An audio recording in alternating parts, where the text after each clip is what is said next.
Hello, good morning everyone. Today I'm gonna show you about how to fix the UFI problem.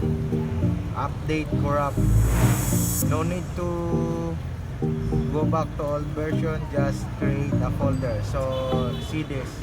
I'll open the MMC. You can see how to fix easily. Just create a new folder. No need to go back old version, not uninstall. Now see, UFI is loading. See, there's an update, so I need to update. See, after update, the UFI will be corrupted. Now we will fix it.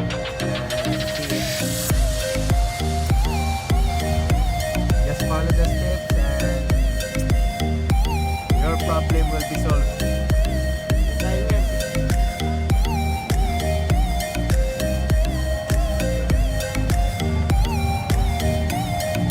Gano'n ang pagawa ng repair test? Yung isang ilaw, ayaw ng ilaw, ito, dito ng tao. Tayo pala. Saan sa taas?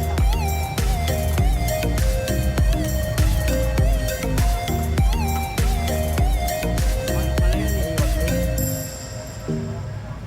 Just wait to install update.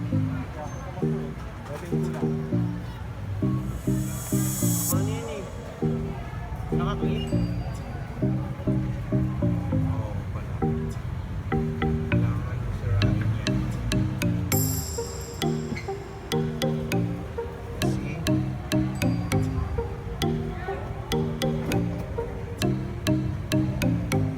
Just wait. Here.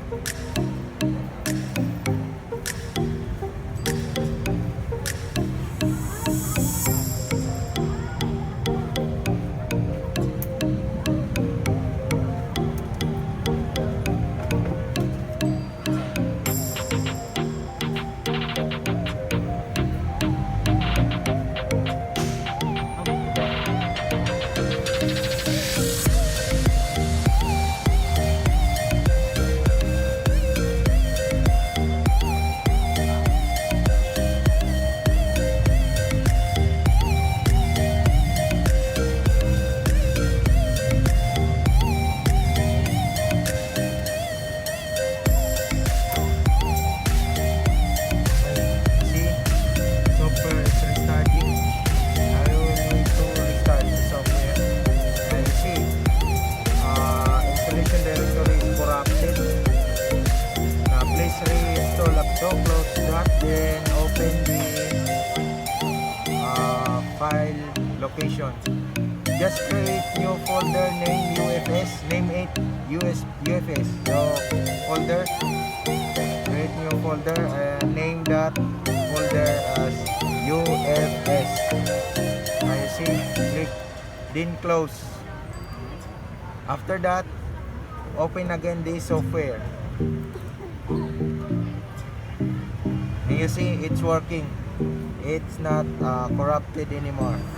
Just create a new folder, then here you select just OK, then select UFI files, MMC. Okay, close. And you see, our software is working perfectly. And if this problem help you, please subscribe to my channel and hit notification bell for more updates. Thank you.